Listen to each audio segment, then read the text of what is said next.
Tribunal Recurso resiste a partido político, quase o ano lorecin, onde sai concorrente e eleição parlamentar tinham um ano lorecin tolo. Presidente Tribunal Recurso, Deolindo dos Santos, declara assunto neba jornalista Cira, a foi enralar reunião com Comissão A Parlamento Nacional, quinta-feira semana né.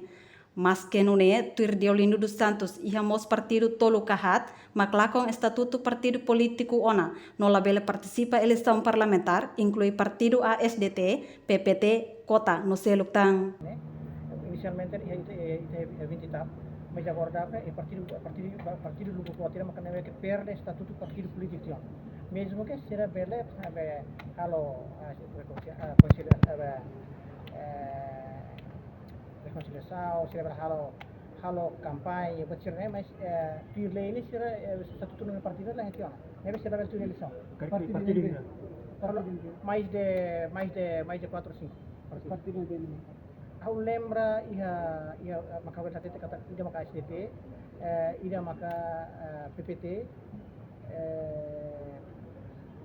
Kota Rasi kalau salah, Kotan Rua Tol Sirta, ada kalau lihat orang. Sirna ada nela sama dia mas dia maka tete kata dia tina dia masih dalam tuir eleição. Então sirna tuir kata sirna estatuto do partido político. Partido nebe registrado ona e Tribunal Recurso nebe legalmente tuir lei, inclui partido Os Verdes. Reportagem Melda Fátima, Televisão Timor Post.